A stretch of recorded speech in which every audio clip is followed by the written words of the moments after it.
Coming up on This Week in Tech, is Amazon's Mayday button a big deal? Is Carl Icahn a maggot in a good way? We determine the value of YouTube comments, and we fix BlackBerry. It's all coming up next. Netcasts you love. From people you trust.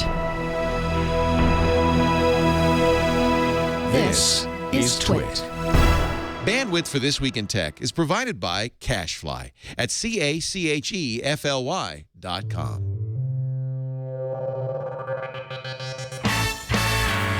This is TWiT, This Week in Tech, episode 425, recorded September 29th, 2013. The maggot that cleans the wound. This episode of This Week in Tech is brought to you by Shutterstock.com. With over 28 million high-quality stock photos, illustrations, vectors, and video clips, Shutterstock helps you take your creative projects to the next level. For 25% off your new account, go to Shutterstock.com and use offer code TWIT9. And also by Audible.com. Sign up for the Platinum Plan and get 2 free books. Go to Audible.com/TWIT2. Follow Audible on Twitter. User ID Audible_com. And by Carbonite. Whether you have one computer at home or several at your small business, Carbonite backs up your files for you automatically and continually for only $59.99 a year. Try it free at Carbonite.com. No credit card required. Use offer code TWIT and get 2 bonus months with purchase. Hey everybody, welcome to This Week in Tech. I'm Tom Merritt, filling in for the vacationing Leo Laporte. If you're collecting all the fill-in hosts, I'm 2 of 3. Sarah Lane last week. I think it's Father Robert, right? Next week? Correct. So it's a fun time, and we have an amazing panel, starting with Ms. Natalie Morris, tech reporter and host of Crash Test Mom, former Buzz Out Loud co-host of mine. How's it going, Natalie? That's true. It's going. Thanks for inviting me. Thanks for joining us. Thanks for taking Breaking Bad evening and joining us. I don't know if you're a fan. I know I got a heart out. Okay, it's good to know. It's good to know. I was worried that we would go long, but then I was like, oh, it's not Leo. So thank you for getting it out of the way early. We will take half measures to make sure that we get out on time. Be clear that I had the exact same thought, and that's the only reason I drove up here. So just don't let me down. No, absolutely not. Let's hurry along with the introductions. Molly Wood, executive producer and host of Always On at CNET, blogger, and former co-host of Buzz Out Loud. That's right. How weird. Yeah. Weird. Thanks for joining us. Thanks for coming all the way up to the studio. Oh, please. It was a lovely drive. Excellent. We also have Jason Howell with us. Came all the way to the studio, 4 blocks away. 4 blocks away. Thank you so much. No problem. You didn't drive, right? No, actually, today was one of the only days that I didn't drive. Strangely, I live 4 blocks away, but I drive almost every day because of daycare. Producer of and Tech you News hate Today. the Earth.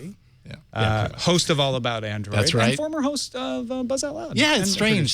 There's this weird thread, and I think it goes even deeper, right? It goes, it's all the way throughout. Yeah, well, Justin Robert Young, of course, right here, podcaster, blogger, writer, co-host of FSL Tonight, and former co-host of Buzz Out Loud. Oh, totally. Of course, Of Buzz Out Loud. Right. Yes. It's not really remembered as much. Well, it was deleted from the February archives 2005 due to contractual issues. Sort of a Pete Best. I just feel like you never really get your due. Neither do I. For the record, Molly, neither do I. Yeah. For those of you who don't know what Buzz Out Loud is, he's like the missing beetle. We'll probably start talking about tech news now. One of these things is You're not the obscure like, character at Dragon Con that people go cosplay as. I know, from Buzz Out Loud cast. He is, because he just looks like that. Exactly. Yeah, you're laughing, but right now somebody is Googling furiously to try to find when Justin I don't Robert think Young that's actually true. did co-host. I think they're wrong about that, and I'm going to post it on Google+. I watched every episode twice. It's going to be like the loose change video of proving how I was deleted from the Buzz Out Loud archives. Stalin-esque. You play them all backwards. Yeah. And then you see But then why is there dead mic time in episode 463? Where Veronica's shadow goes here, and it should be another person next to her. There really is tech news to talk about this week. Let's start with, I want to start with Amazon, because the Kindle announcements weren't all that. They get a nicer screen, they're a little thinner, whatever. I thought what Bezos did was really interesting, though, because he brought people to him. He didn't have a big onstage announcement. And then he said, oh, and by the way, we've got this little button now where you press called the Mayday button that within 15 seconds, 24 hours a day, 7 days a week, including right after Christmas when everybody gets new Kindles, someone, a real person, will show up on the screen and talk to you and help you with whatever problem you want. Unless your problem is your internet connectivity. Yeah. One assumes. Which I would First like to point out, and I'm not trying to be a big buzzkill here, so to speak, that is probably the #1 problem that new Kindle owners have, getting online. Yeah. Yeah. Other than that, though, good idea. I mean, is it? How helpful are people? I don't know. Like, I don't know if somebody is going to be able to if you are, and tablets are not exactly trying to crack the final code here. You know, they're designed to be user-friendly devices. If somebody can't figure out how to use a Kindle on something, hitting the Mayday button, how much is that person on the other end with, we have no guarantee exactly how helpful these people are going to be. If tech support is any... Well, you have a promise. Amazon has said they'll be trained and they'll be able to take over your tablet with your permission. And is there anybody do we ever get word that like, oh, call this 800 number? They're not trained at all. They have no idea what the hell they're talking about. They're going to be on the same tree as the people that would be on the phone. It's an interesting idea to say, oh, well, if you look at them, it's going to be a different experience. But beyond what I think Amazon is smart to do, which is to be kind of the anti-Google, where Google is almost famously anti-customer support. They're pro-customer support. I think that's an interesting idea to establish that they are making strides in that direction. But in terms of how helpful it's going to be, who knows? Does anyone here use Amazon Remembers or Amazon Finds? Amazon Remembers, where you take a picture of something and you say, I want this, find it on Amazon. So they already staff people like this around the clock because they can usually get back to you within like 20 minutes or less. If you're just out at a store and you take a picture of something, they'll email you right away and say, here it is on the site. So they already do this kind of staffing. I don't think people know about it all that much, but I use it a lot and I think they're pretty successful. So you train those guys on a Kindle. They've already figured out the model of how to staff that. I actually do think that they are going to provide good customer service. And I think, though, the more important point is that they are attempting to show that they're going to provide good customer service and that is really valuable to people. People love that. That was one of the weird things that, that was one of the things that people loved about the Nook. And one of the ways that the Nook built such a sort of cultish fan base was on the promise that you could take your Nook into a Barnes & Noble store anywhere and get help. Yeah. And the Kindle is a slightly different user interface from Android, from iOS. I could actually see if your problem, again, was not getting online, which I bet you that 80% of the problems are. I'm not just saying that. I really think there's going to be a lot of people who are like, I'm hitting the Mayday button. Right. Why won't my Mayday button work? I'm pressing the any key. They've already thought of that. And so probably if you press the Mayday button, it says, you're not online, go to www.kindle.com/Mayday. They probably will have thought that through. If they haven't, that's a good idea, guys. Go do on that. from a different machine. If they haven't, then good. Well, but they are trying to sell this to people who are using it as their only machine, right? And so they need to provide some phone support. I mean, Amazon definitely is saying the Mayday button is meant not for us, but for the person like my mom. My mom has an iPhone. That's it. She doesn't have a computer. So she doesn't have another machine. Yeah. And I think that's what they're hoping with the Mayday button is for those people, this is going to be their only computer because tablets are becoming that for some people. How does that work? If the Mayday button is what they're hinging their holiday sales on, and this is what I thought at the time, then the Amazon Kindle line may be in more trouble than we thought, the Kindle tablet line, because it didn't seem to me to be, or maybe it doesn't matter, right? Maybe they're like, look, these are great. They're selling great. We're perfectly happy with them. We added this new thing. It's super. We're all about customer service. They're getting it from Zelle. No, it's not their Siri. The tablet, we can't like innovate on the form anymore. So we need to throw in a software feature that people will buzz about. Okay, I mean, yes. That's what I mean. Is, okay, yeah. No, I mean, it is a thing that they can put on a press release and we can lead Buzz Out Loud with. Like it's... You don't work on that show anymore. Oh, I'm sorry. I'm sorry. I get, sorry. Takes you right back, I know. So, yeah, it is a discussion point, but beyond, tech pundit talking heads, is it something that anybody cares about? Well, do people look at Amazon outside of the Kindle and think great customer service? If so, then this is an extension of that belief, right? This is a confirmation that not only do we provide excellent service and value online, but we also put that kind of energy into the mobile experience, which, like you were saying earlier, is totally like the other side of what Google does, which is provide none of that support. Exactly. And check the message boards. That's perfect for the moms and the dads and the grandpas and the people that just don't really like ingest and involve themselves in the technology aspect of things all the time. That's possibly good enough, but I don't know if it's enough to completely hinge sales around a holiday season around. It's just kind of what hardware manufacturers need to do right now. The hardware is hard to push any further. So what else can we do outside of that? Software, service, I'll tell you what Natalie was saying about the like look for it on Amazon thing, I think is a way more interesting and awesome solution for customer service, because they can send that to somebody that they can train that may not even speak English, that just knows, look for this, type these letters into a machine, search for it on Amazon, and then send an email super quick. Like, they can staff that in a way that it's going to be harder to staff somebody to look presentable and speak in a way that's going to be and don't forget, that makes me think, Mayday is going to be used not just for tech support, right? Not just for connectivity, not for how do I change my settings, but for I want to find this item in your store, Amazon, because Amazon's trying to make money off the Kindle by getting you to shop. Yeah. They'll be providing that service. So it'll just be a shopping buddy? It's no holds. It's no holds, right? You get a customer service that representative. That sounds like a really fun job, though, actually. Yeah. I'm just saying, if you're having trouble finding a job in Seattle, you need a shopping assistant. Amazon shopping assistant. That it is staffed in Seattle. I remember the last the last iteration of that shopping buddy thing was staffed in Seattle. So I think they are probably English speakers. I mean, if they are staffing Seattle, it, if they're staffing it as kidding. They're stoked about a lot of things, but otherwise, bumbershoes instead of umbrellas. It's gooey duck, is how you say it. I do think, though, that it's cool. I mean, I think if they staff it appropriately and you really can, and you're online, you press this button, like if my mom could press this button, I think it's kind of, I mean, I think it's a neat value add. I don't think it's the be all end all. I mean, like, is it a demoable feature? Dad.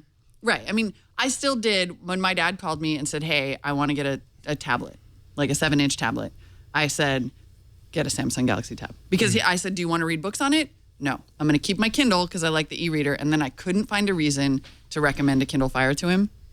So it's not necessarily the feature that's going to put somebody over the top, because I did not think to myself, my dad's going to need a solution for customer service. If only there were a little man inside the Kindle, I'd recommend that. But instead, exactly. Hey, I'm over here. Gosh, I wish he could have a shopping buddy with his new Kindle. That would be sweet. And also, I'm just waiting for the morning shows to go, Amazon can watch everything you do because they can get right into your tablet. That's going to happen. You forgot to turn it off. They made a big deal of how your camera is off by default to these people. They can't turn your camera on. Now, whether people will trust that that's true or not. But the NSA can. Well, yeah. Get your sticky notes ready. Where do you think they're staffing? I have grip tape. It's not just a tablet. It's your best friend. And you take him everywhere you go. It's like Diamond Age. There probably is something we could come up with to talk about regarding Apple this week, because there always is. There's like 12 stories in here.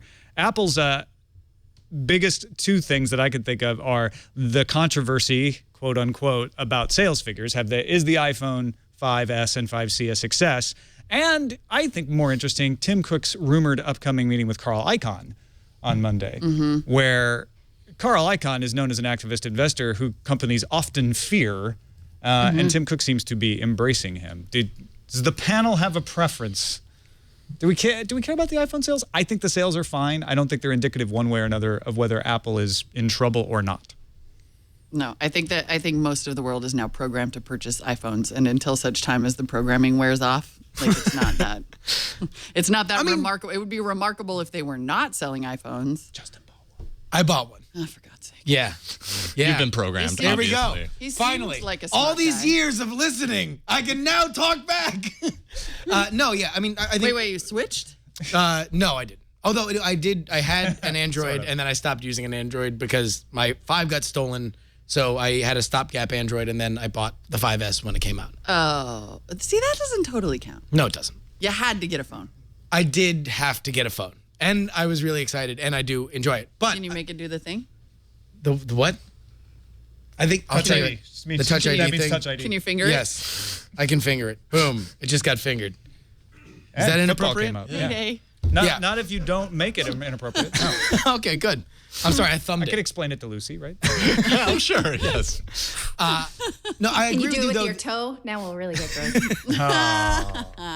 I agree that it is not the story that it would be if sales figures were really down. You know, it is something that is on the trajectory, and we can talk about whether or not it is as big as the numbers initially seem to be. But I agree with you that there's not really anything here that we can say like, well, obviously they're in gigantic trouble, or obviously this is, what it was 4 years ago, right, where it was absolutely just dominating everything. Yeah, it is what it's an iPhone. It's on sale. It sold about as many or maybe a little bit more than the last one or something like that. But the Icahn thing, that is interesting. I don't know what's going on there. That is really It's dishy. it could be a lot of things. I think it could be a change in Carl Icahn saying, I'm no longer going to go after the chaff. I want to go after some wheat.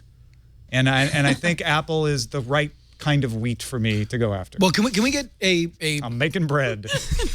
Can we get a brief It's like all the summarization hard, on Carl you know. Icahn for those people who don't or are not aware of his history? Activist investor, probably most people remember him from insider trading in the 80s, Right. which he escaped Sure. from. He did not get, I don't think he was ever prosecuted. He still feels like he's pushing the line, though, because Carl Icahn is the guy who tweeted very recently, like, had a great conversation with Tim. Everybody should buy Apple.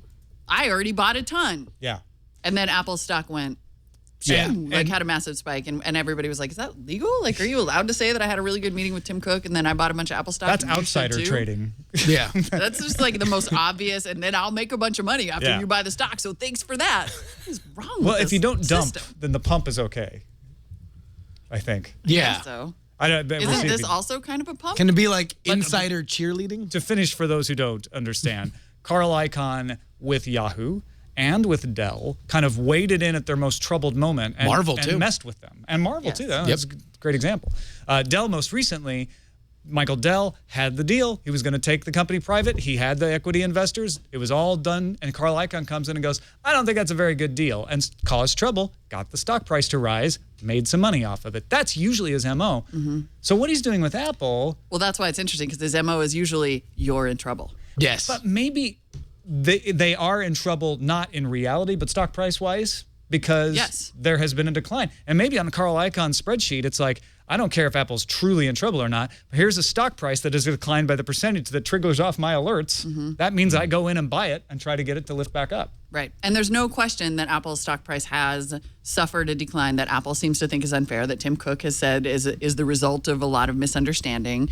What's interesting to me, though, is that he is so publicly taking meetings with Carl Icahn, which is it's like one of those things where it's good and bad. I mean, Carl Icahn obviously is the only one tweeting about how he's Right. going to have And it's not like dinner Apple with put out a Tim. press Apple's not release or right. anything. Apple's Yeah. not Yeah. like, oh, we're seeking the advice of Carl Right. Icahn to make sure that our That's- stock price is where it's going to be. But it still does seem to suggest an openness to outside ideas that was previously lacking at Apple, and or, oh my God, we need to plan bad. Well, I mean, is it just a binary mean, thing we with can't- Icahn? Sorry, Natalie, go ahead. Oh, we need to plan bad. I mean, this was pre-product launch, this meeting or this tweeting and all of that stuff. I mean, they did almost double their sales this year from the last one. Like 9 million is nothing to sneeze at. So I don't know. There's this sort of misconception or I don't know. We're not exactly sure how to think of this sometimes because it's not like the hot, cool thing, but it's hardly hurting for sales. These were still impressive sales. It is nothing to sneeze at unless you record that sneeze in this awesome new slow motion feature. Right. I'm the meeting. There is a meeting that you're right, Natalie, already happened. I'm referring to Apple CEO Tim Cook will meet with Carl Icahn next week. Was a story on Friday. So there's another meeting coming up. So that doesn't change much of what we're talking about here. But this is an ongoing relationship. They are. Maybe their kids play soccer together. Yeah, maybe they just like each other. Well, I mean, They're definitely maybe not they're buddies. Like racquetball buddies. this is a budding business relationship for whatever reason. I don't think it is a bad. To be clear, I don't think it's a bad idea for Tim Cook to take meetings with Carl Icahn. I think that's a great idea. Their stock has suffered, whether it's unfair or not.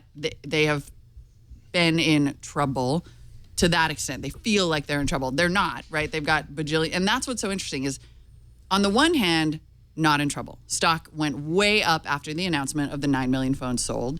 They still have more money than Detroit, way more, right? More cash than Detroit and some other countries. yeah. So they can finally build their RoboCop. Apple could build RoboCop probably. And probably have tried. Nevertheless, given Carl Icahn's history as an investor who comes along to help out companies that are in trouble, it's just it's hard not to apply that historical perspective to the fact that he's meeting with Tim Cook at a time when everybody's like, is Apple still cool? Yeah. It's all like, of course it's inevitable hand-wringing, but it doesn't make it not interesting. He's the maggot that cleans the wound. Exactly, right? And so Peter fish. when you have a What are we really talking about? messy Dell wound, you understand. But, it's still... Right, Well, but well, it I makes mean, you go, is there a wound? Like, but- you cannot, it is inevitable for you to see these meetings happen and go, is there a problem? And that's the Okay, question. but number one, the idea that a CEO of any company, let alone Apple, would take meetings with investors is really not news. Because you would assume that they are meeting with people, that there are meetings all the time with people. A, we know about it. B, Carl Icahn is who he is. But I don't know what that necessarily says. I don't know if that is anything to read into, besides the fact that now all I can think of is Steve Jobs coming back as RoboCop. All I can think of is maggots. But you have to admit that Carl Icahn is very publicly having me. He is outwardly, These leaks about the upcoming meeting, I suspect. And you can't imagine. He's tweeting it. He's like, Well, I we're know going to he's have... all- and part of it is that, part of it, to be clear, may not be trouble related at all. It's that most investors, including Carl Icahn, want a stock buyback. What day was that tweet? Like a huge amount of this was reported September 26th. Okay, yeah. Oh, no, this is when he tweeted last month about the upcoming meeting. So that was the last meeting. We'll see what he says again. I'm curious. It could be partly just a shakedown. Maybe he's it just trying could to be a pump his Carl Twitter Icahn followers. shakedown, and he's like, listen, I'm going to pump your stock, and then I want to buy back, you bastard. Yeah, no, absolutely. Because that's what all the they haven't had shareholders him. want. Yeah. And what Carl Icahn does famously is come in and advocate for the things that is good for a shareholder that the CEO is resisting. Yep. And that's exactly what's going on here. Just isn't as dramatic as, and the company is failing, right? No, the company's not. If I were Apple, I would keep doing exactly what I'm doing. Just do what you're doing. It's all fine. Programming is working. Programming is working. We need to take a break and thank one of our programming sponsors here at TWiT, Shutterstock. This is actually relevant to Molly Wood. Because this episode is brought to you by Shutterstock.com. I don't know if you know this, but the images that I put on it'sathing.me, always got to get them from Shutterstock. Oh, because you got the thing. Because when we had, the discount. I'm like, I need multicolored cronuts. Where am I going to get that? Shutterstock. Seriously, you type in multicolored cronuts and you get a picture of different colored cronuts. And that's impressive because cronuts are really hard to find. So we have a whole episode about it. Did you know actually my fantasy football team is called the Cronut Scalpers? Oh, nice. It's a thing. Shutterstock.com, you will find the perfect image or video. I'm actually going to make a book trailer out of their videos, I think, for your next creative project, whether it's your website, like in my case, or you got a publication, an advertisement, video, any type of project. You choose from over 28 million high-quality stock photos, illustrations, vectors. Vectors means you can resize it and it doesn't lose its resolution. Video clips. Shutterstock adds 10,000 images every day, and they're good images because they review those cronut images and say, is that in fact a cronut? Does it look like a tasty cronut? That is a tasty-looking cronut. We're putting that in. And they don't slow down. They have good quality images. They're always getting bigger. You choose individual image packs or a monthly subscription for the best deal. You can download 25 images a day with the standard subscription. I only need one for It's a Thing, but I could go a lot more if I wanted. And you can download any image in any size and pay only one price. Shutterstock recently partnered with Facebook. So if you're advertising on Facebook, you get free access to all its images through Facebook's ad creation tool. It's a great resource for local businesses that want professional-looking ads. You don't have to take a single word that I just said to heart. All you got to do is go try Shutterstock out for free right now. You don't have to give them a credit card. Just start an account and begin using Shutterstock. You'll see what I'm talking about. You can imagine what your next project could be like. Save your favorite images to a Lightbox. You can review them later. Once you decide to purchase, use the offer code TWIT9, and new accounts will receive 25% off any package. That's Shutterstock.com, 25% off new accounts. Use that offer code TWIT9. We thank Shutterstock for their support of This Week in Tech. Shall we, is it too early to play the This Week on the fun things that happened? We're going to get into some Microsoft Surface talk. We've also want to talk about that Steam box, but let's find out what happened on TWiT. This Week in Tech. Previously on TWiT. Triangulation. For almost 10 years, I played C-3PO. Wait, as a side gig or as a Lucasfilm employee? So if there was a Burger King commercial, they put you in this suit? Yes. This Week in Enterprise Tech. Here's a tool I've been working on, and it's called browser pivoting. I'm going to inject myself as the attacker. Now I'm able to go through this web application that the user authenticated to without them knowing. Home Theater Geeks. On today's special episode of Home Theater Geeks, we are calibrating Leo's OLED TV. Before you buy. The thing that I've used the most is the slow-mo camera. Oh, that hurt. my God. Yeah, no, That actually that's looks pretty not good. an attractive look. TWiT. Bring your brain. wish I could do We'll do the rest. Can I do that to you? I don't know. Here, I'll slow-mo you, slow-moing me. That seems odd. Yeah, no, this is great. Anyone watching I the do it? I'll video just should have download seen an Jason's oh, wait, face just now. He was like, oh. Let's talk about the Microsoft Surface announcements. Surface Pro 2 and the Surface 2. The Surface Pro 2 is the successor to the Surface Pro, and it has better specs, and it's fancier and a little slimmer. The Surface 2 is the successor to the Windows RT tablet. So they took the RT out of it, but it's still the RT operating system in there. Is everybody caught up? Good. Yeah. Okay. Tegra 4 processor in the Surface 2, improved battery life, $449. I think the Surface Pro 2 is easier to explain because they've sold them. Most of the manufacturers who got on board with the Surface Pro are still making Surface Pros, so they're likely to do some Surface Pro 2 type stuff. I mean the Windows 8 tablets. Which was the better reviewed of the two initial. Nobody's making Windows RT tablets anymore except Microsoft, but they're still riding this horse. Is that smart? No. I mean, you're going to ask me? Anybody? Anybody? I don't understand. Doesn't seem smart. Yeah. I don't understand. I don't know why it didn't sell. It's still $449. I mean, I am at a loss. Cheaper than the cheapest iPad. By $50 or something, right? Yeah. Yeah.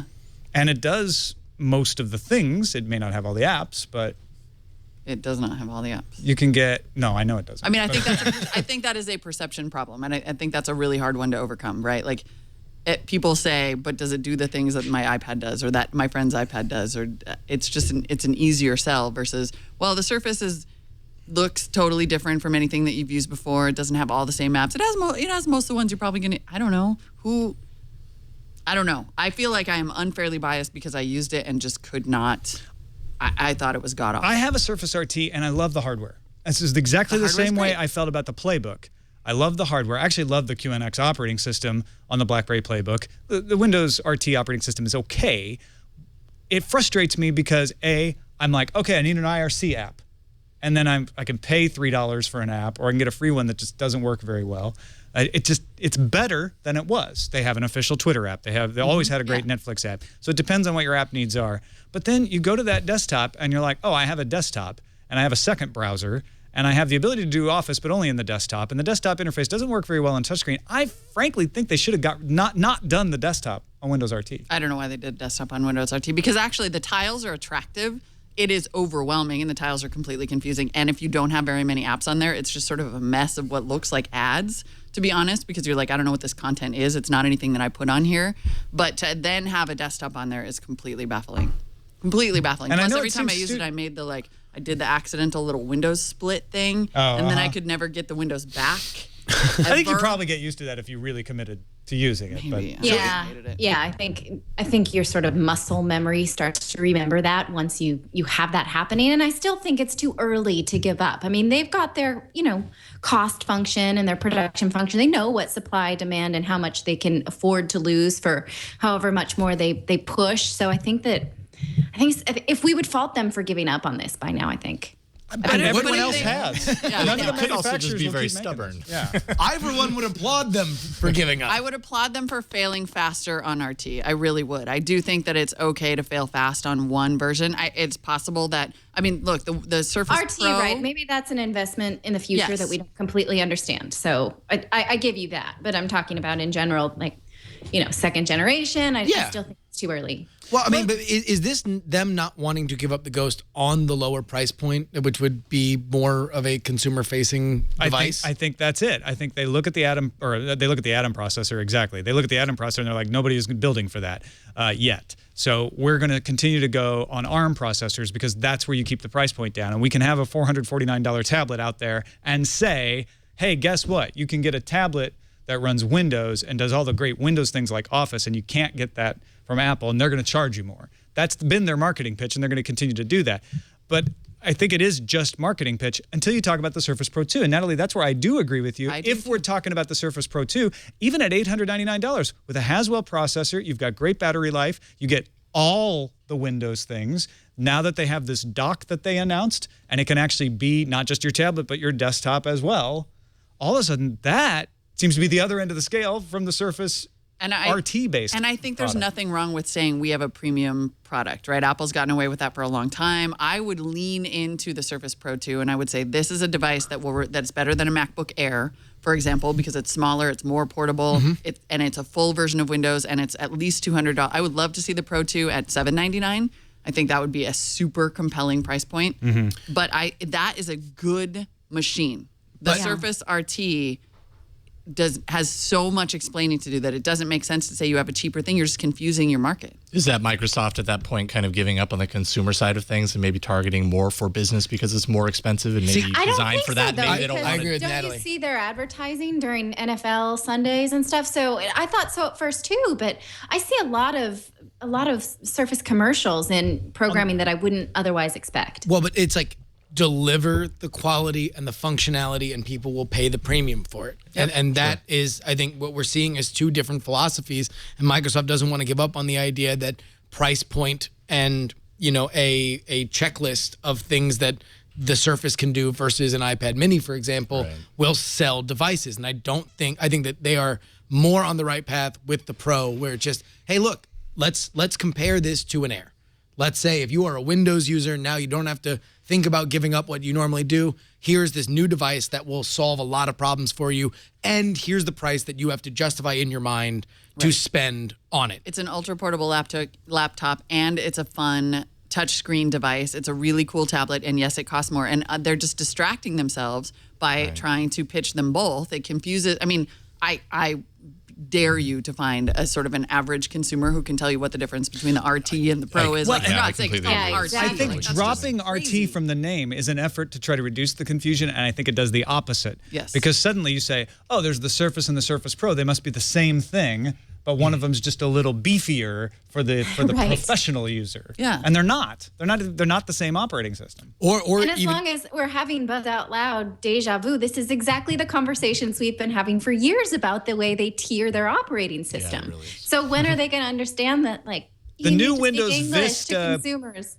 Titles are really confusing. No, it's exactly right. It is, it's right? the same conversation, There's isn't it? 7 of them. There's 7 versions of Windows Vista. Exactly. This is just this is like a strange brain groove that Microsoft cannot get out of, that they feel like they've got to have all these different options. Well, but is that this is less confusing to our than shows? This is, But I mean, like, they do it for us. Will the mark of the next leadership regime for Microsoft be judged on whether or not they can solve this problem or make it substantially different? Like, is the change in blood? I would say, I mean, you would have to say this is the big recurring problem for them in terms of a consumer focused, like, new world that they have found themselves in. Simplify. Yeah. Simplify. Yeah. Because I mean, like this kind of stuff you can get away with if you're selling enterprise, right? You can get away with if you're doing these gigantic orders for businesses. And then you have teams that are going to research those things and find out exactly what those differences are and why they apply to you versus not. Yeah, because one more thing about the Surface thing, because if you look at the price point difference and people are they're used to looking at iPads and a iPad costs this much money and then the more expensive, buy $150 or $200 version just has more memory. That is not a metaphor that Microsoft wants to deal with when their higher price model has so much more functionality. So people will look at this and say, well, why would I pay this extra, X amount, or think that these two Surfaces are the same thing just because they're named the same thing and they're separated by a couple $100, and they're not. They're two completely different devices, and one, by all accounts, is good and one sucks. Nalt in the chat room says, Windows and Windows Pro, easy, but Windows still lets you run all the apps you wanted. On which platform and which apps? That's where where the problem is. They're both called Windows, and Windows Pro on the Surface means something different than Windows Pro on the desktop, because all the versions of Windows that I buy for the desktop can run all the same apps for the most part, 99%. Right. But not both the Windows that I buy with the Surface can run all the same apps, unless they're in the tiled interface, in which they can. But did I buy it in the tiled interface? No, I didn't, because I think that's annoying. And also, really? And I mean, really? That brings me. That's your value proposition to a consumer's? Well, it's all called Windows. Other than that, it's a total show. Well, the fix for that. It's a very quiet show. The fix for that is Microsoft saying, look, eventually we want all the apps to work on all the platforms. We don't care if it's Windows Phone or a Surface. And let's leave aside the fact that that is almost impossible given what they have with ARM. But let's say they do ditch ARM. And now they say, okay, you'll have tiled interface apps only on the phone, and those will run on Windows on your desktop, and then that will also have desktop apps as well. Is that a good idea? Do we want that? Does that? Yes, I think we do. And because if you think about how that would work in the Apple universe, that you could update certain apps inside of your desktop experience, I think that's why this story on The Verge about how they're working on a universal app store. I think that's a really good idea if it works. I think it's really hard to do, though. It is, like you said. Yeah, I mean, Natalie, you're absolutely right. It sounds so promising, and it would be so seamless for users, which is exactly the thing that Microsoft has been promising its users now for nigh on 15 years, I think. I mean, I remember Bill Gates coming to E3 10 years ago and talking about how Windows was finally going to extend to Xbox, and you would have a gamer tag that was available to you across your devices and across all your platforms. I mean, they cannot figure out this integration thing. And there have been a million different exposés on Microsoft that talk about why. That they foster internal competition instead of platforms and divisions working together. The entire but Apple hasn't figured it out either. So, we've been talking. I remember when every time there's a rumor about an Apple TV update, we're thinking apps on the Apple TV. And it hasn't really happened yet. I don't think it's as easy as we think it. I mean, I don't think we all think it's easy. Well, you've got different interfaces. You've got different capabilities. You've got different instruction sets. It's a really difficult thing. And I almost feel like, yeah, of course, I would love a land where I buy an app and I can use it on any device that because I'm living in that universe, right? I would actually prefer a land where I buy an app and I use it on any device. Doesn't matter who manufactured it, since we're talking about crazy lands. But when you create Photoshop for the desktop, you can't really do Photoshop for the phone. You have to do a different program. Maybe the solution is just it's a universal app like iPad, where it's actually two different apps, but when you buy one, you get the other. And maybe it doesn't, it's true that maybe it doesn't matter. Maybe this is a dream that has been planted in our heads that we actually just need to give up on because the use cases for these devices are different. That I am okay with the fact that there are things I do on my desktop that I do not need to do on my tablet or my phone. That's okay. Yeah. I would like it if my gamer tag rank would follow me. That would be if we could get that eventually. Those seem like the easier wins. Those right? seem like the easy wins, exactly. So focus on the easy wins. There are certain things that are well integrated on the Apple platforms, obviously, like iTunes. Yeah. There are ways. Or like iMessage. Like iMessage. Yeah. Although iMessage seems totally broken in iOS 7 and it's making me furious. But that's a different conversation. But maybe give up on trying to integrate everything and just do the platform things well.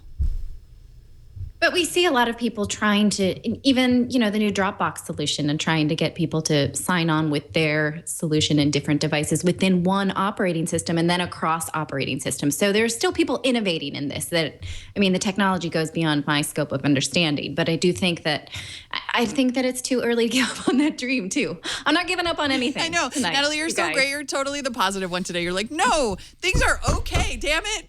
You're like the Louis C.K., like everything is fine. What are you complaining about? Living in the future. Stop complaining. We're only complaining because otherwise we don't have a job. I'm complaining because Steve... In this Neverland, I will play the part of Tinkerbell. Love it. Well, this will bring you down. Steve Ballmer crying on stage. Oh, no. This was guys, Microsoft's annual meeting, and it's the last time Steve Ballmer will get up in front of the entire company. Happened last week.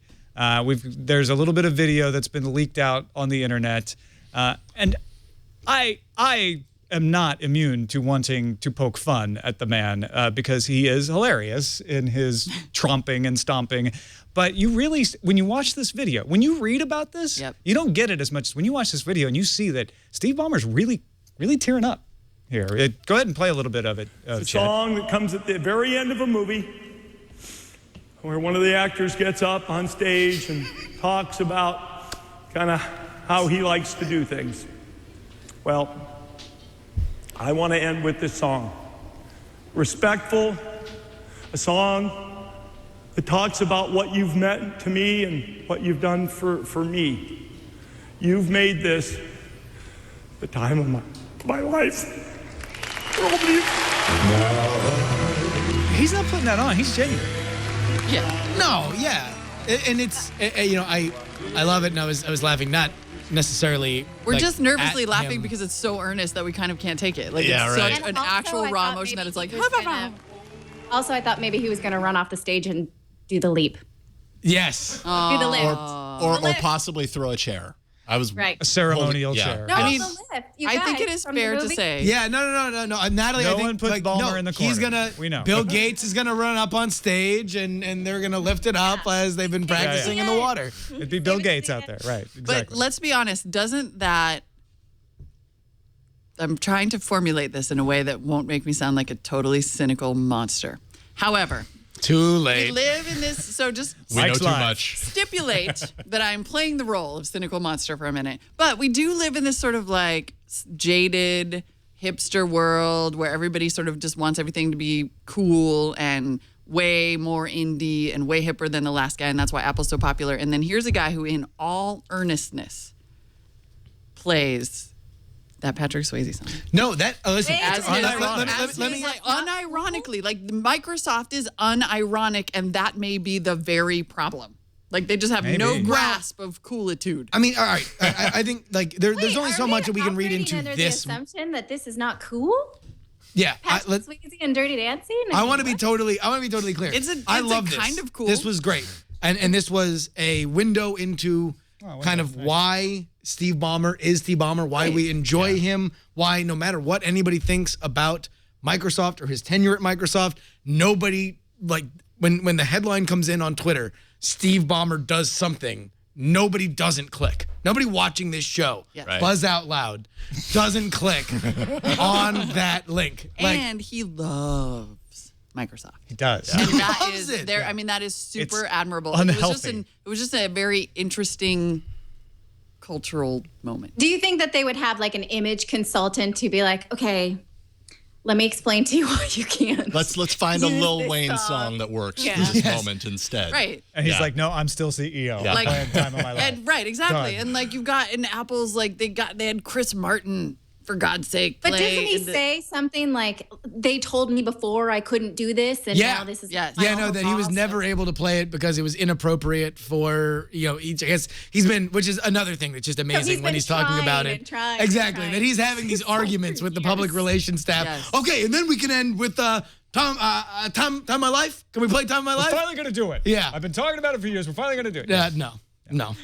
Well. I mean, it's lovable. Yeah, It's you actually- have to it's give him lovable. credit, right? To wear your heart on your sleeve like that in such a high yellow shirt. Yes, a very loud yellow So shirt. yellow. In such a position that he's been in for so long, you have to give him credit for the fact that, like, do you think there's a part of him that knows and understands why that might come off as kind of cheesy and kind of think he strange? doesn't But care. he He does doesn't not care, care. Doesn't care. right? He's a- He cares I mean, enough about that- Microsoft and that is the to thing say about- this Yes. matches my sentiment and my feelings And right he now. himself is just a big, loud, emotional cheese ball of a dude, which Yeah, is he really is. completely lovable. But doesn't always lead to the best business decisions when it comes to like advertising. He can't go away, right? He's got to stay. He's got to be somewhere. He has to be in our lives. still Xbox talking. talk show. I'm saying yes, and it all starts. They do it right there in that arena They're every looking time. for original Microsoft, content. Yeah, Yeah. They And have there all is. this Microsofties come in, and they're all just like in that in the round stadium, and he's like, "All right, today's guest is Lana Del Rey." But It's except Julie that Larson Green. It wouldn't be Lana Del Rey. It would be someone way more earnest than that. Jennifer Garner. We also should not, like, I think that whole thing was lovable and wonderful, and we should not start to labor under some kind of assumption that Steve Ballmer is like a nice teddy bear of a man. No, because no. he is- Oh no, No, this is Scary. not. Yeah, let's not fall into the like. Don't- Nixon was I- a statesman. Yeah, like he's going to start to get this resurgence of affection, and everyone's going to kind of Of be course. like, oh, because That's natural. because earnestness is making a comeback, which I'm excited about. And also, he's gone. But It's and also easy he's to gone, so be it's easy nice. to be Yeah. nice. Right. And what is this? Does this video say it's kind of leaked, or because it's professionally produced? Yeah, no, I think It this came was from probably this is Microsoft. down the hallway and such. I like that sort of walk down the hallway. no, this is Microsoft's annual meeting, and so I'm guessing this is for the worldwide Microsoft audience who couldn't Oh, be okay. at the All right. meeting. They Right. create this feed, and somebody pirated the feed and leaked it out. No. This seems like Microsoft. Somebody from Microsoft emailed it to whoever first You're posted so this stuff. jaded. You're so jaded, Justin. I mean, it was a great moment. They should get it out cynical. there. Probably That Steve makes Ballmer. sense. It was Steve Ballmer.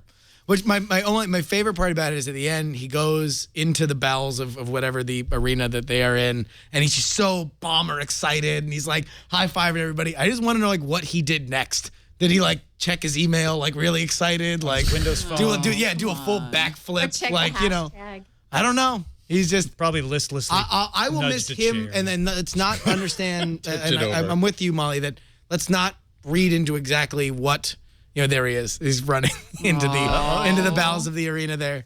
Man, he broke that guy's arm right there. He really did. Oh my! He An broke that guy's inappropriately hard handshaker. That guy. I think we can all agree there. This is not an easy time for that It's man. fascinating because I just think that this level of emotion is so telling, and it speaks so much to all the things that Microsoft has done, right? The inability to let go. It's like you forget that there's a dude, and that dude at some point is driving a lot of this strategy, and he has an inability to let go. He gets over emotionally attached to things. He becomes convinced, furiously, angrily convinced that this Dirty will Dancing work. is the best movie ever. Yes, Right. If you idiots just do your jobs, that this will work. Like it is telling that in great man theory, every personality is what shapes a company, and you can really kind of walk back the cat a little bit. I don't know if we can read that much into this. The great man theory of history. Oh please! We can allow Steve Jobs' name to be invoked for every single decision at Apple, no matter how small. But like Steve Ballmer doesn't have that kind of control. No, Steve Ballmer. I interviewed him at Redmond. You are not allowed to make eye contact with him at all when he is coming down the hall. Nobody speaks. Only essentials are allowed to even be in the hallway as he's coming down the hall. Everybody else flees. Like the control that he has at Microsoft is absolute. Was absolute. Yeah. Well done. He had. I'm just saying. I think you can read. Close to us. The song's not. I am currently having the time of my life. No, he's not. Definitely is not. At some point in my life, I had the time of my life. Molly, it's interesting that we're talking about male emotions after that Facebook conversation that we had about allowing men to have their emotions now, and now we're dissecting this. People. That's an inside joke. I don't know what that means. It's actually not even a joke. Molly posted something on Facebook about how public education doesn't allow men to have their emotions. And that it's we had not this good for long boys. talk on Facebook about it, and now this has become something like we actually have to talk about it because this high-profile man has a public emotion. I feel uncomfortable with this conversation, so we're going to do an advertisement. I don't like it. You can Not one cry bit. if you want to, or play your, ballad. No, I'm going to do a very emotional advertisement because I love I love Audible. Actually, I do love Audible. This Week in Tech brought to you by Audible.com. Everybody's leaving. No, I'm just kidding. Good time for a bathroom break. For those who need 2 audiobooks to give Audible a try, listeners of This Week in Tech get the Platinum program. That gives you 2 free audiobooks to try it out. A great deal for people who enjoy listening to audio programming. I do it a lot. I was actually talking to a friend of mine yesterday about how we both say, you know what, we do more chores. We take our dogs for more walks because we have audio to listen to. We have audiobooks. I've been listening to Peter F. Hamilton's Great North Road for most of my life now. It's only a 1-credit book. But it's that dude writes. Seriously. He writes for days, and Peter F. Hamilton. It's good. With other plans, you also get a free subscription to the Wall Street Journal or the New York Times daily audio programs, and you get it with this too. For more details and to get 2 free audiobooks and their Platinum offer.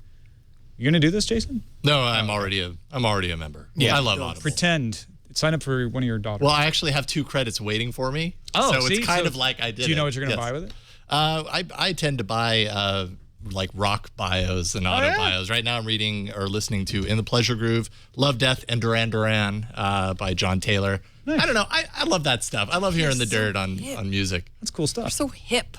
Am I? Yeah. Wow, you were so nice. I just went on a binge. I had gathered 6 credits, and I just bought on a really light note the new Mr. Show with Bob and David, Hollywood Said No book, which is a full audio play reading of 2 unpublished scripts that they did with a lot of the cast from Mr. Show, which is great. And on a hilariously depressing level, Devil in the Grove, which is all about horrifying Central Floridian Jim Crow violence and lawsuits. So with Thurgood Marshall, which both are excellent and show you the diversity of the kind of content you can get on Audible.com. Well done. You can get both of them. audible.com/twit2 or 2 happy novels if you want. That's audible.com/twit and the number 2 for the free audio book of your choice. More than 150,000 downloadable titles in there. You're bound to find more than 2 that you want. You can only get 2 this time, but then you get a credit every month. You can stack them up like Justin did.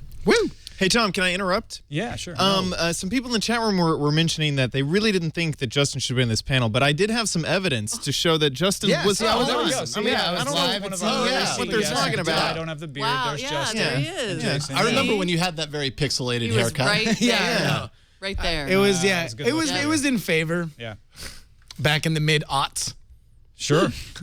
There was a whole line of pixelated pixel gel cuts. and creams. Yeah. They call it an aught cut back then. No one ever called it that. It's time to take a look at the week ahead, Chad.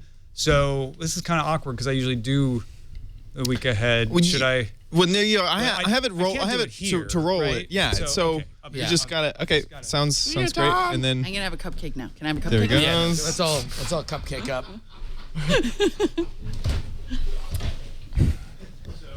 There we go. Okay. We all set? Yep. Yeah. Okay, thanks. Me.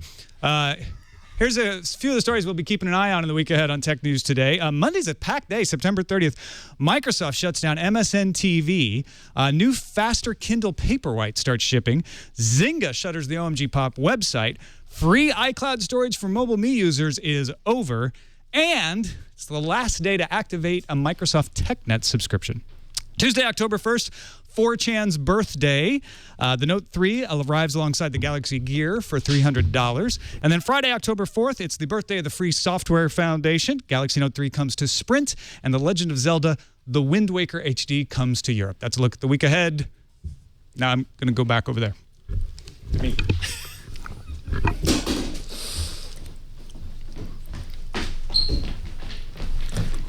Oh, man, you guys ate the cupcakes while I was gone. No. Damn it. This is embarrassing. Oh man. These are great cupcakes. I'll just be with you guys in a minute. I was looking for the 5 seconds ahead when I was eating this I think I have a cupcake. little bit on my nose. All right, I'm ready. Let's talk. Let's do it. Not eating cupcakes in solidarity Sorry, with the Natalie. Wait, does Natalie have a... Hey, get that out of my face. The last thing, we got lots of other stuff we can talk about. The last thing I want to make sure we get to is Valve it was the week of interesting announcements. Bezos said, "Come to me. I will have an audience with you and tell you about the ways of the Kindle HDX and the Mayday button." And Valve did like a kind of an augmented reality or alternate reality game on the internet where they had one announcement very inconveniently timed at the start of Tech News Today, Monday, Wednesday, and Friday, 10 a.m. Pacific. This is rude. But they announced the Steam OS, which is their own Linux-based operating system meant to run Steam in your living room. They announced the Steam Box. They will have kind of a Ready Player One-ish. You have to do a quest to get entered to get one of the 300 prototypes of the Steam Box, and then you can test it out. I love that. And then in 2014, other manufacturers will be actually making them and selling them to the rest of us. Is it going to be like Google where you get the privilege of paying a really high price for a beta product? You like don't they did with Glass? Yeah, no, you don't have to pay a really high price. Oh, it's not like that'd be nice. several That'd be fun $1,000s. if that didn't have to happen. Yeah. And then Friday, they announced a new controller. I'm curious why I guess they had to save it because they had to announce the box before they could announce the controller. But it's touchpad in the middle, touchscreen, in the middle, and then they have touchpads on the right and left. So they say this is the way you'll control your Steam Box, and it feels like a regular controller, and it will also be open, so you can hack it, and it should be usable with anything that you want, because you can map the keys to go with anything you want. That's the other way they're saying that it's going to work on any Steam game. It's because those keys are remappable. So if the Steam game, like Team Fortress, for instance, is keyboard controlled, you can match the keyboard controls to the controls on the controller and control Team Fortress with the hand controller. So we're talking about like an OS that's an actual full-fledged OS, not just for gaming. Like you wouldn't dual boot it with Windows. You would actually use it, and it would support browsers. You could do it Linux-based, either way. It's Ubuntu under the hood. Yeah. Right. Yeah. Exactly. That should be wildly popular. One imagines more so than the box. And it wasn't it? Weren't there that's email? A good question. I think you among a try and certain get codes group, it from will your be friends? more wildly popular than the box. But I think that the box has the potential to be more wildly popular, generally speaking. But it's a bigger question whether it will. right? Because that's what Valve wants, is everybody to go, I'm not buying an Xbox, I'm buying a Steam box, because I already bought all these games on Steam, and now I'll be able to play them in my living room. Well, and I'm thinking of my brother and others like him. There's sort of this resurgence in people who are into PC gaming because consoles are too hard to keep up with and they're expensive, and PC gaming is sort of cool again. And then they do a lot of their computing on tablets, for example, and smartphones. So they don't really need an actual desktop PC that does all the things that a PC does. So, for example, in this one example, who I grant is probably not emblematic of everyone, but my brother's like my go-to for gaming.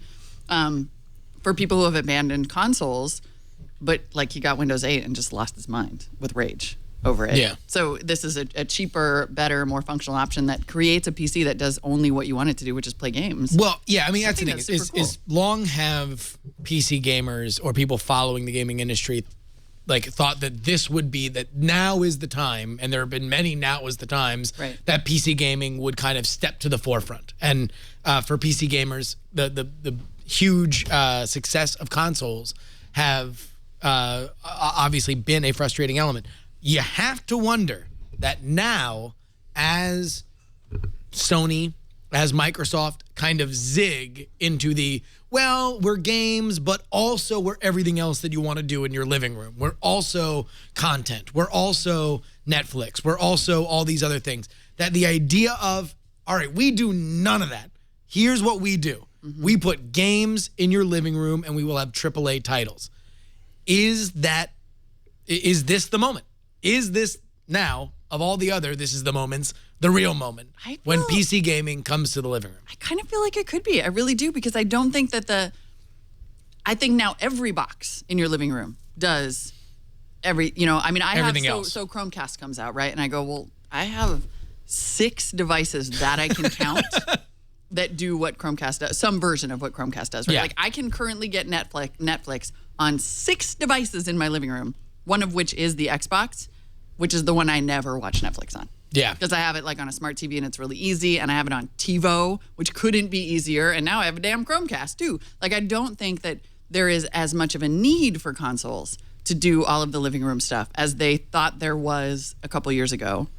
And so now the idea of a more dedicated box where games don't cost $60 is and really the appealing. idea of it's almost kind of more, and Valve has been very open about saying, hey, listen, the people who are going to disrupt the gaming industry are Apple. Like it's Google. It are these people that already have a track record with a certain kind of gamer and already have their accounts. And now if they get to the living room in a big major way, then all of a sudden all this comes down. And Valve is rushing to be in their own way to bring what is special about Steam, a lot of which is very ease of delivery, being able to download stuff day and date, the Steam sales, which dominate my Twitter feed with all of my gamer friends whenever something is kind of super cheap.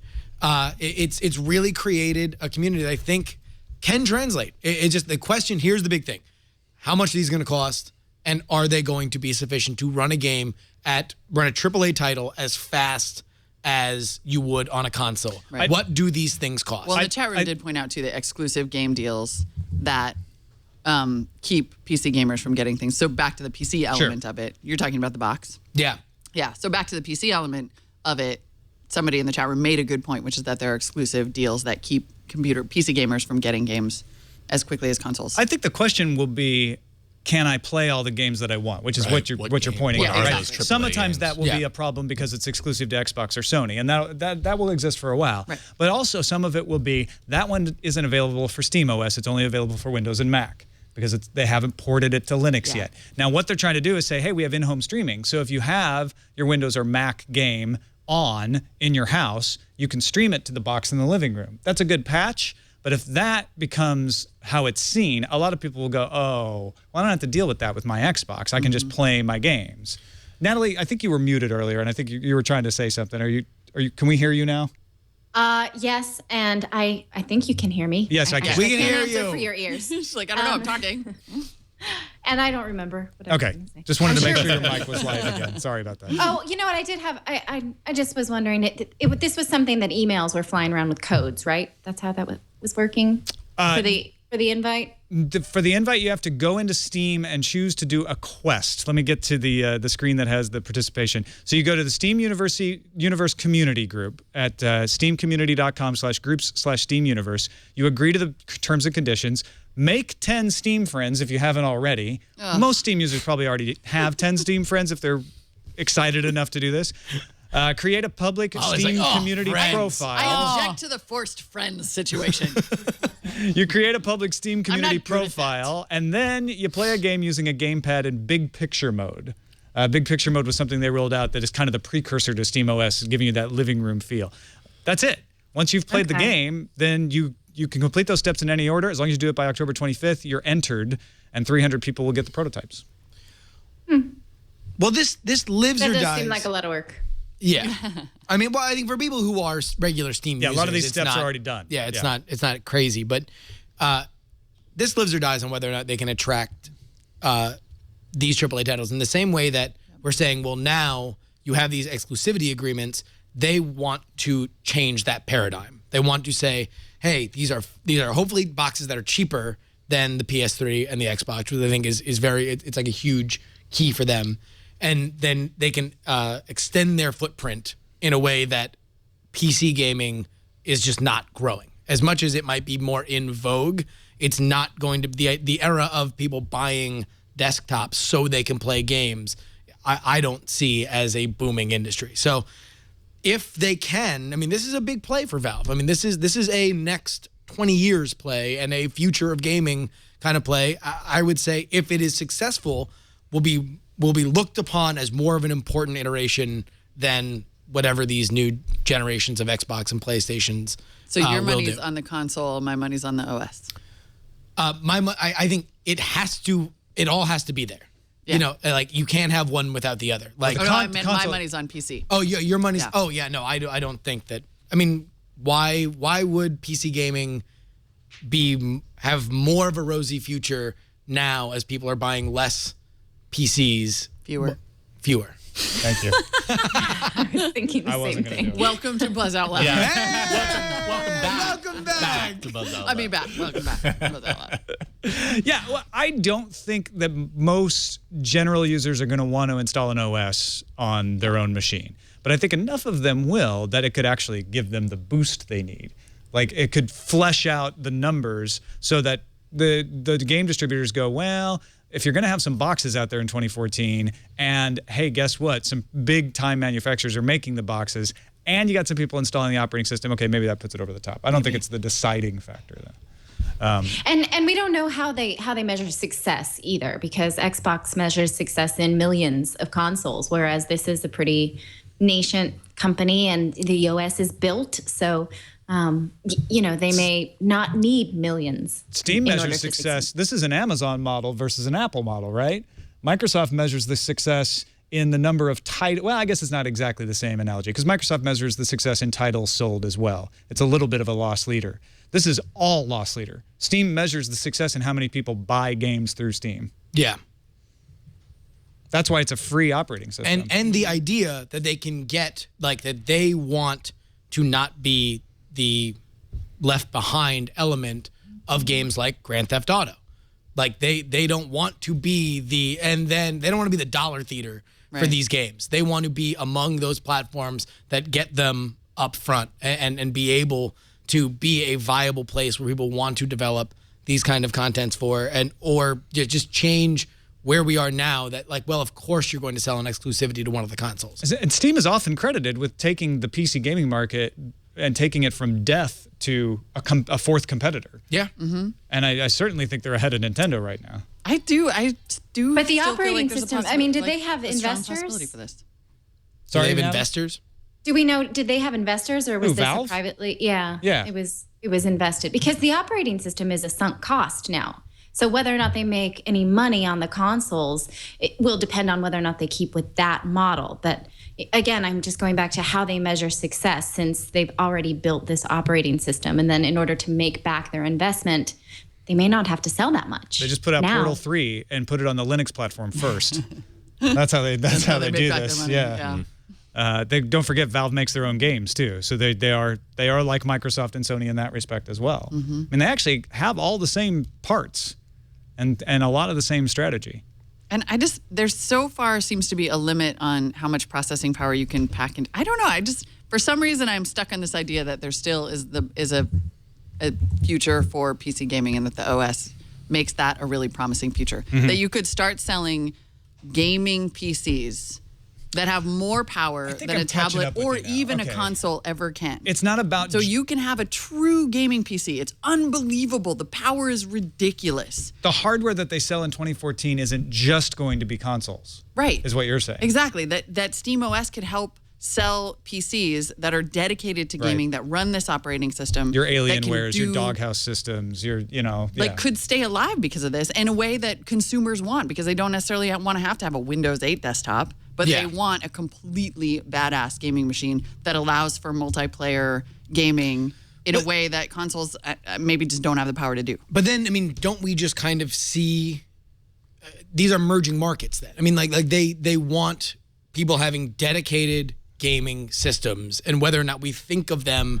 as a PC system and somebody interacts with it with a mouse and a keyboard, or they have a controller, a Steam controller, if they're plugging it into a flat screen and playing it, then that's what they want. They just want more people doing that and making that decision instead of just saying, well, of course I'm going to get this Xbox, and playing off the idea that a lot of people look at these consoles and say, I don't really need all this stuff. You know, I got an Apple TV, I've got a Chromecast, I've got all this other stuff, and now Microsoft is going to put themselves in a position, I think that they're already heading there, that they're just going to they are going to try to lure people by way of content, that they're going to get into, creating their own content and buying exclusive content, going forward, and that's why you're going to have to get into their ecosystem. And suddenly SteamOS enables just a way cooler hardware ecosystem, because I'm on this whole kick about how I think hardware is back.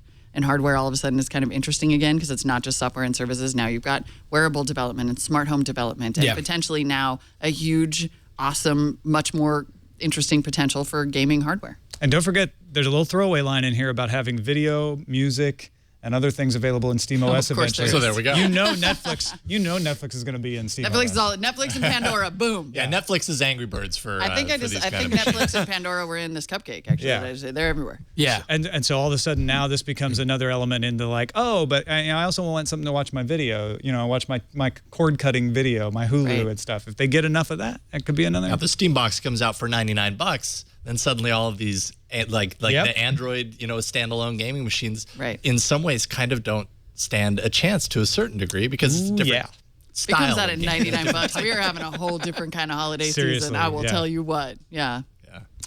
All right, we've got a new commenting system on YouTube. A good $99 box. I mean, there could be a $99 box. Take it as I was trying to transition there. Sorry. You used to always do this to me back in the I know. I used to step on you. He always stepped on his segues on Buzz Out Loud. It's like old times. It's like riding a bike, Tom. Usually when you hear speaking of, that's when we're going. It's like riding a bike all over your segues. Speaking of riding a bike on segues, we got YouTube comments getting changed. We've got Twitter IPOing, and we have a Carbonite ad to tell you about. This episode brought to you by Carbonite. You got a to-do list today, but some of you probably do have this on there, but a lot of you don't have backing up your computer on there, and you definitely should. Backing up your files is important. I just had a drive start to go south on me recently, and I had no compunction in changing the drive because I was backed up. And you're not alone, though. Most people don't back up their files, so you can suddenly be better than all of them. Carbonite backs up your computer files to the cloud automatically and continually whenever your computer is connected to the internet. Unlimited backup space for your PC or Mac is just $59.99 a year.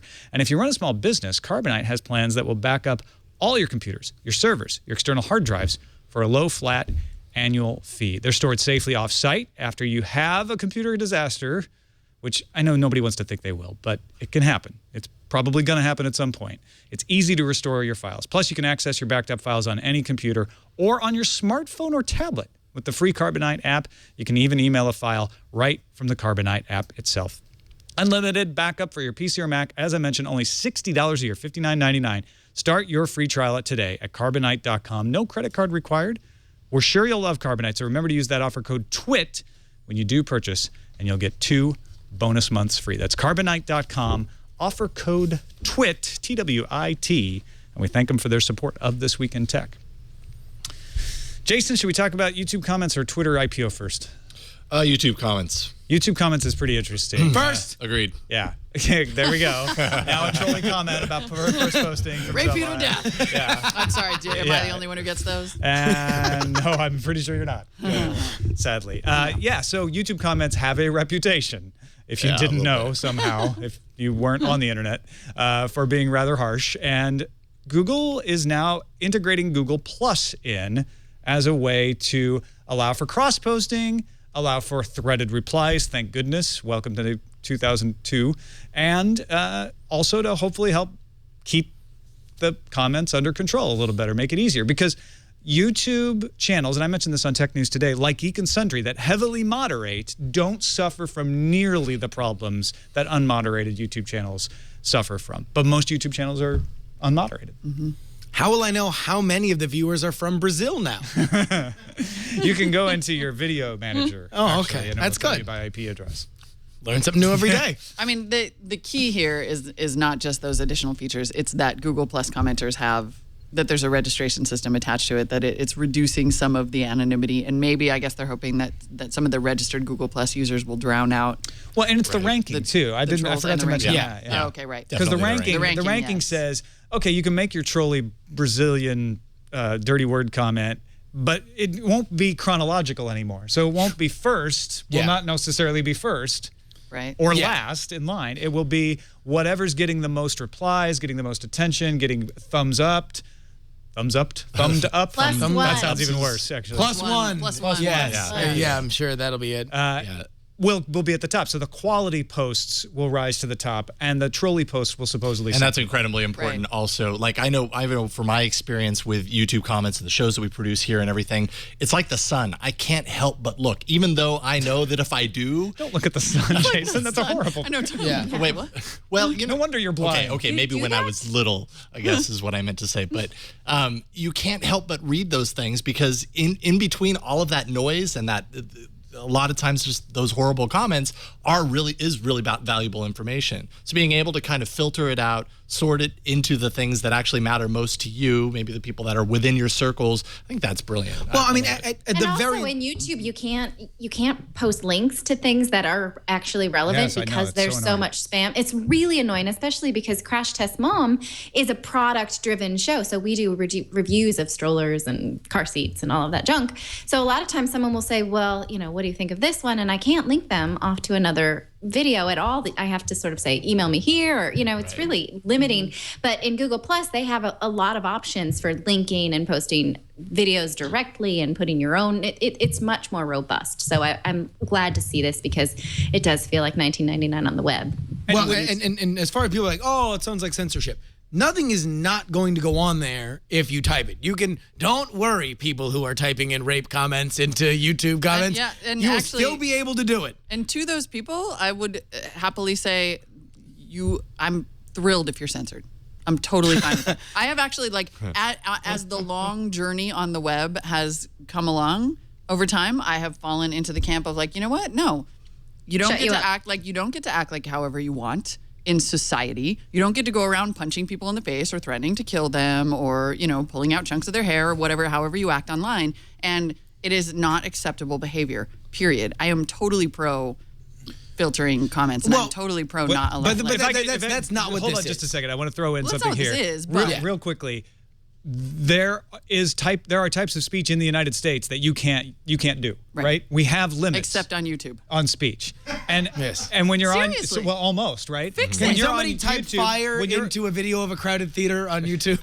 They have, and they will again. Yes. On YouTube, Google gets to set the rules. So those rules, because it's their private site, can be more restrictive. They can decide what kinds of debates they want to have. So I just wanted to kind of set those parameters around. When you talk about censorship, you're talking about a much different thing, and there already is accepted censorship, even under the First Amendment in the United States. Well, and there are people on YouTube who consider any infringement on their right to be a douche to be some sort of right. They're always going to say that it's you do not have the right to be a douche. But that's actually not a right. You will not find that particularly. In the Constitution. But this.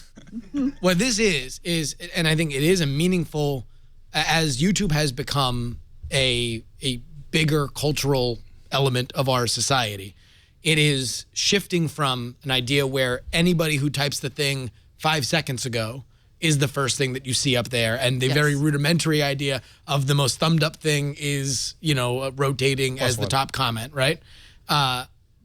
To okay, we understand we don't need to prove virility on this site, that people are here and talking about things. We can now show the most the most enjoyed topic, with the idea being that there will be more people that will want to communicate, even if just on a +1 I like this stuff level, that the conversation will lead more toward civility than graffiti. However, the other thing that I like about that, because I think the culture of YouTube at this point is not civility for the most part. So the other thing that I really like about this is the new tools for censoring these idiots. I like that. And a lot of them are very young, though. Right. YouTube still skews so young. So I'm wondering if the sort of younger population is going to really like being pushed through Google+. And I think that could possibly hurt them. Well, they don't have to be pushed through Google+. So they're not trying to necessarily force all. I mean, they are. They're encouraging users to go that route, but they're trying to give you more Google+ like tools, as far as I understand it. What I like, though, is the ability that you have increased tools for managing comments. So increased decision making, like Tom mentioned, about who you allow to comment when. You can create a list of approved users who can always comment. You can blacklist certain words. And they're now doing what I think is a really good thing that a lot of companies do. They sandbag blocked users, so they don't let when they ban a user, they don't let them know they've been banned. Previously, they would say, we ban this user, which would cause people to create new usernames and go around and proxy and all that stuff. Now they don't tell them. So people think that these comments are getting through. They don't know, but it prevents them from kind of trying to game the system and create new usernames. And so in addition to all the Google Plus related stuff, I think the most welcome changes here are in actually managing comments as they appear on YouTube pages. Because frankly, at this point, like the idea of having a free-for-all of comments on YouTube, to me, just seems masochistic. And unless I'm misreading this.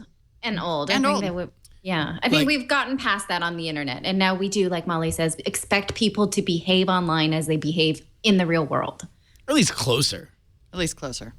I don't read that crap. Like, you know what? For all of you who think that you've scored points, like my favorite Twitter feed in the world is don't read the comments. I want a whole t-shirt, one of the stay calm memes, and it's going to say stay calm and don't read the comments. I do read the chat room. I really like the chat room. Yeah. But I mean, with this, all right, so here, unless I'm misreading this, this is putting this kind of power in the hands of the personalities, right? Of the people who own the channels, which is the way that YouTube needs to do it, because people who are, the biggest growth in YouTube are people who are in love and really want to follow personalities. And for them to say, now it's different if Jenna Marbles says, well, I'm doing these and now I'm no longer allowing these words, because that is a different story than the faceless, nameless, executives or at Google saying, well, now you're not allowed to say blank, blank, blank, and blank. Yeah. I think it's a smart way to do it, and it is a sign of evolution for not only this site, YouTube, but also, I agree with you guys, the internet in general, because YouTube is such a large part of internet culture. Right. And you wonder what kind of content that they might now include that was precluded before because people just had such thin skin. I mean, Molly and I have taken our share of shots over it just being women on the internet, and it hurts. Wait, what? And how much did we want to give Dinosaur up? skin. Dinosaur skin, people. Yeah. Just try me.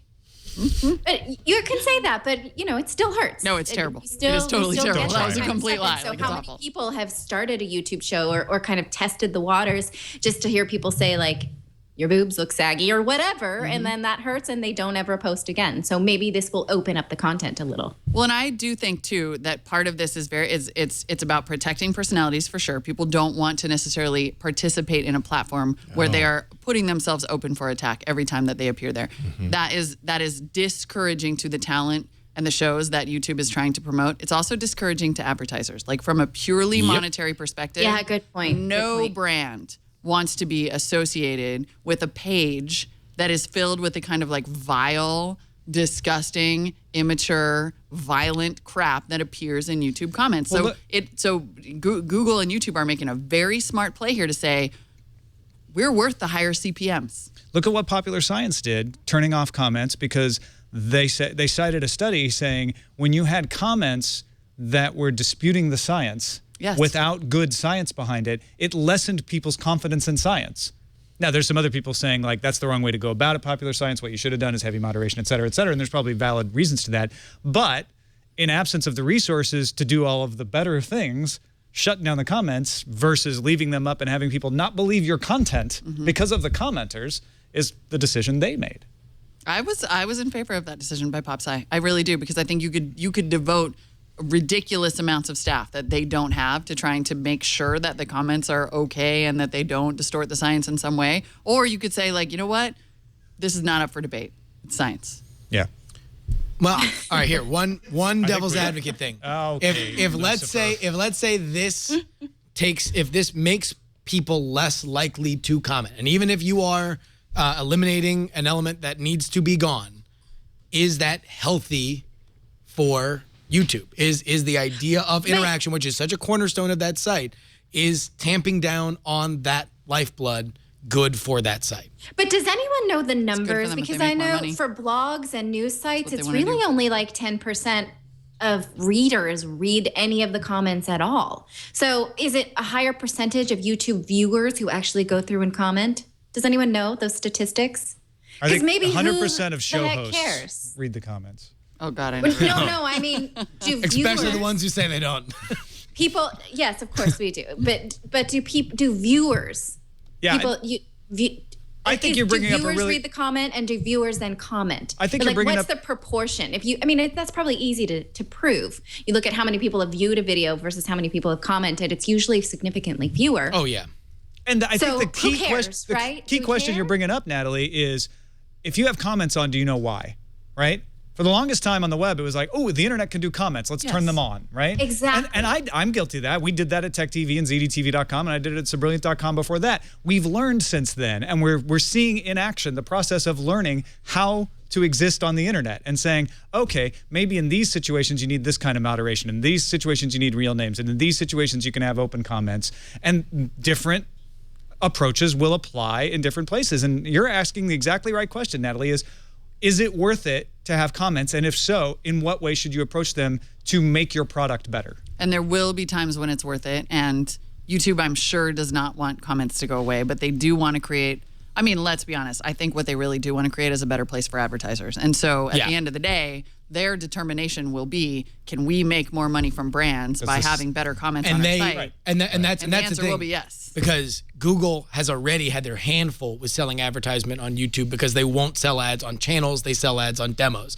And so the idea that they can do a site-wide change does a lot to make that idea a little bit more palatable to advertisers, because it's less of a cesspool if it's like, well, I really want to advertise on the My Drunk Kitchen channel, but that also ends me up on these other things that have these horrifying sites. Exactly. It just so happens that the demo is also the place where all the bad comments are. Yeah, possibly. Well, Twitter is going to IPO on the New York Stock Exchange, estimates of $1.5 billion. That's interesting because not the NASDAQ. That's where the tech stocks usually go, and NASDAQ has had a little issues here and there. So just what we promised we'd mention Twitter, so there we go. Any last thoughts before we wrap up here about that? Is that all we have to do about Twitter? Well, that's not for sure, though. That seems to be, it says sources close to the situation have said. True. No, it's a good point. So I think, the more reason not if, to talk about it. Yeah. Just kidding. They're in a quiet Let them period. be wined and dined by both exchanges if Let I were them. be quiet. Well, you heard about it on Horse eBooks, right? Yeah. They're just like Facebook. They're going to save the economy. Were you mad about Horse eBooks? I thought it was a dude. Being an art guy? I thought it was a dude from the get. Okay. Yeah. Nobody fools Justin Robert Young. No, many people fool Justin Robert Young. About Horse eBooks. The Horse eBooks, I don't know. It was funny when it was there, and I don't know. Anything that clever, I just had a hard time believing that a spam bot could be that clever for that long. And I just kind of suspected it was a person, and it turned out to be a person, and I think it's great. It was really funny. And hopefully it continues to be really funny. Here's kind of an amusing, I hope it didn't go away, but there was an intercept on the street that we gave a little trivia fact about today, September 29th. On September 29th in 2008, following the bankruptcy announcement of Lehman Brothers, the Dow Jones had its largest drop ever, 777 points in one day. Just trivia note related Right. to the Twitter thing. Black I'm sure Friday everything's is gonna in be fine, October.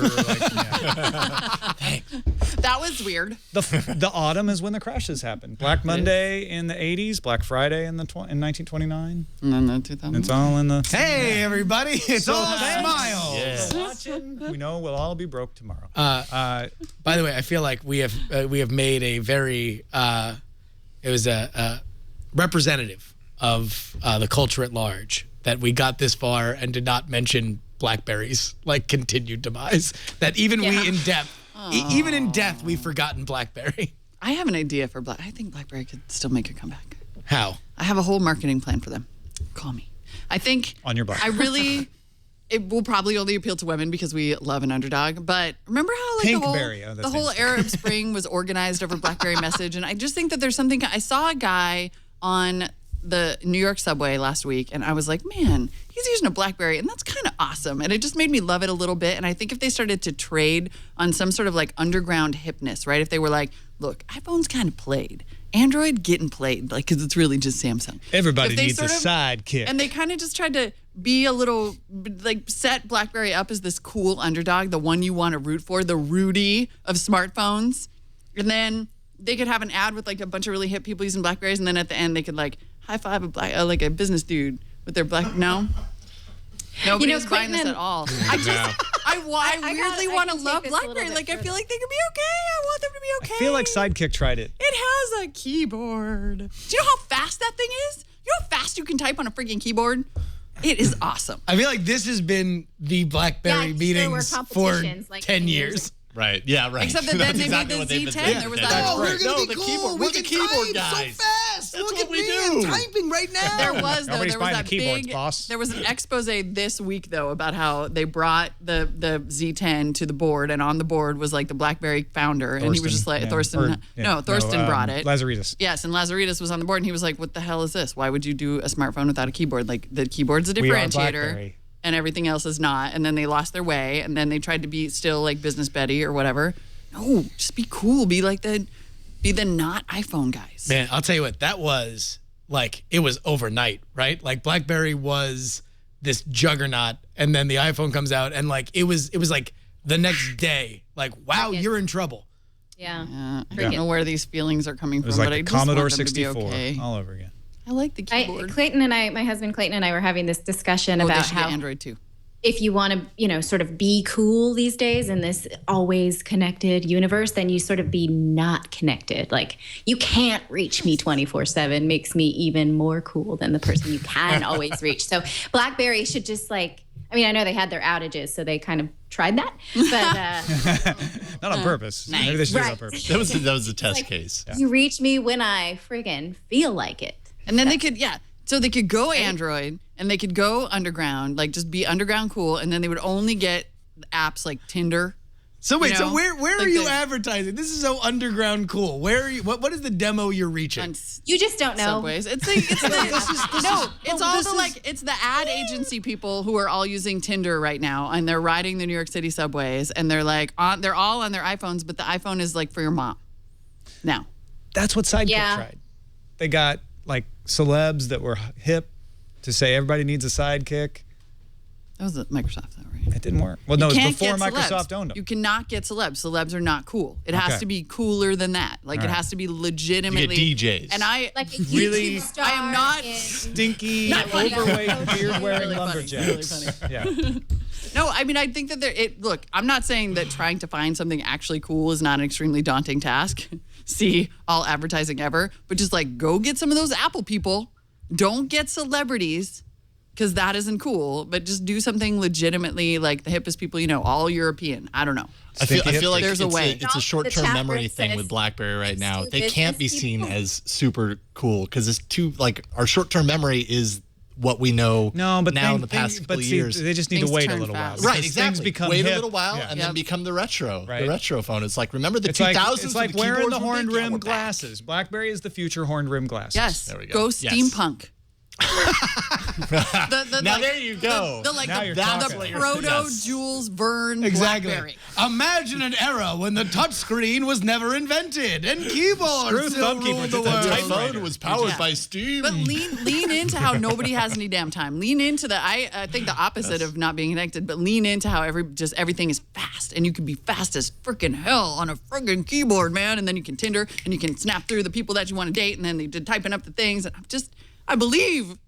Somebody, I believe that. But they're dead, right? They're getting sold for parts. Well, maybe. We'll see. I'm Fairfax getting Financial has a bid, then not to get into that, but Fairfax Financial has a bid that could totally They're fall not apart. even sold to consumers anymore. I know. So get one online. See, that's You gotta part get of one on the cachet. black market. Look, Yeah. they're You getting have to go to a cooler vintage store to already. find Yeah. them. See? Yo, dude. There you go. Man, I know a dude that can get you a BlackBerry Z10, dog. No, Q10, For real? Q10 all the way. Q10. Keyboard. Oh, what phone do you have there? That's off the rack. Yes. Oh God, you got that off the rack gold iPhone. Black Ooh, market, honey. BlackBerry market. Yeah. BlackBerry market. That's their app store. Yep. Yes. The black market. Done. Love it. We've solved your problems, and rename yourself Rim again. Send us a check. Look what you have done. You I know. saved BlackBerry by bringing that up. Good job. That brings us to the end of a very fabulous This Week in Tech, if I may say so. I had a good time anyway. Justin Robert Young, thank you. It's good to be for back joining together us. with Yeah. the old gang. This feels right I again. know. It's been so long. Finally. Nobody loves Buzz Out Loud like Justin Robert Young. Right. Nobody. He is the heart and soul of the old show. So what are you doing these days? Well, I do an NSFW show and an FSL tonight with some guy. Sports show. It's a sports show where fantasy and science fiction franchises play against each other in a sport of indeterminate rules and length. And so you can find me at Justin R. Young on Twitter, and that's it. And look up my old episodes on Buzz Out Loud. Yeah, please keep looking. Send us Keep your looking. send us your favorites. Yeah. Jason Howell, thanks for walking over. Yeah, It was kind of a treat. It was a treat for me too. I don't get many opportunities to be on Twit and to be with you guys, so this was awesome. That was fantastic, and we didn't make you push any buttons. I know, We which still made is Chad kind do of that. weird. Like just nervously, I had to like push buttons on my You keyboard. were switching anyway. I was just like, I need to do something He here. fell asleep a couple times because he only had like the one thing to do. Exactly. I'm bored. All about Android, twit.tv/AAA. That's right. Every Tuesday we talk, about Android, pretty much. Yeah. And then I produce, of course, Tech News Today and do all the switching on that. And then on my own time, spare time, when I'm not being a dad and a very busy dad at that, I write music. So you can find my music at yellowgoldmusic.com. Check it out. It's good music, actually. I actually saw as many demands for Jason in my Twitter feed as I did for Veronica. I did too. Can you believe that? In your face, Veronica. Belmont. Yeah, Jason is the BlackBerry of the Buzz Out Loud team.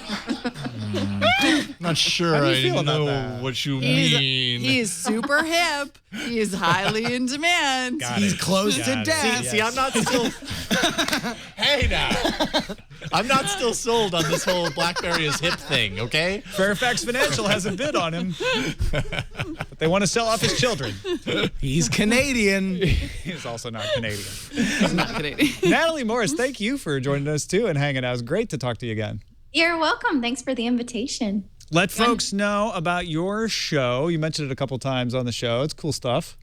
Oh, thanks. So I have Crash Test Mom as a YouTube show, and we review, it's like CNET for baby stuff. So if you have a kid on the way, it's stroller reviews and car seats and all of that stuff. And then also here in the Morris house, we are app developers as well. We have an app called Read Quick. So if you have an iPad or an iPhone now, you can download Read Quick. Go to readquickapp.net. I always forget the URL, or just search Read Quick in the App Store. And it's a speed reading app. So you find long articles that you'd like to read on the web, and it displays it to you one word at a time very quickly. And just for the next day, we're having a little promotion, actually. It's $2.99 in the App Store. It's normally $4.99. So head on over and check it out, Read Quick. And let us know what you think of it as well, because we've worked really hard on this. It's because my husband and I both work in news, and so we just wanted to create something that allowed us to read long-form articles quicker on our devices. So readquickapp.com. And unfortunately, there's no Android device yet. Sorry. We'll get to that. What about BlackBerry? No Come BlackBerry. on. Help me out, Natalie. Do you have your app in the black market Yeah. yet? You have to scroll through one word at a time. Like, how cool is that? Yeah.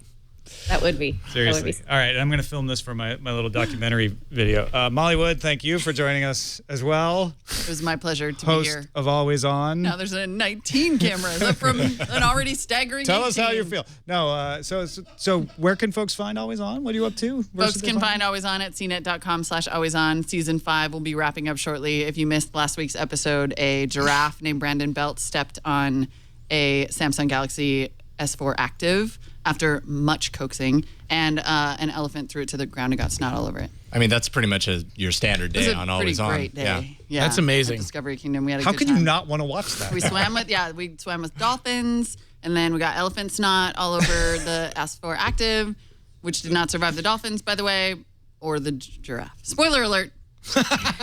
Giraffes are startlingly heavy. Thank you all for watching and joining us as well. We really appreciate it. Leo will be back in 2 weeks, so Father Robert Balliser will be hosting TWiT next week with a fabulous all-star cast as well. Thanks to Chad Johnson and everybody here at TWiT for producing the show. Please give this ticket to your car care professional and have an A1. Doing the TWiT, all right. Doing the TWiT, baby. Doing the TWiT, all right. Doing the TWiT, baby. Doing the TWiT, all right. Also, Ken from Chicago, we all had cupcakes. He was in the chat room like, isn't anybody going to open the boxes? Oh, yeah. no. You didn't see him. Yeah. I'm having the worst sugar crash of my life right now. Yeah, exactly. Like I have a headache right here in my eyeball. We never even mentioned. I don't need to I go like back. how you can track that high to when you were going insane about the BlackBerry. Yeah. Oh yeah. That was not. That's when me. you were. Yeah. You were hallucinating. I got a great BlackBerry idea. Okay, so you make it think you're cool, and everybody's like the coolest guy ever. There was and this you're texting mix- back and forth. Keyboards, guys. Blackberries too.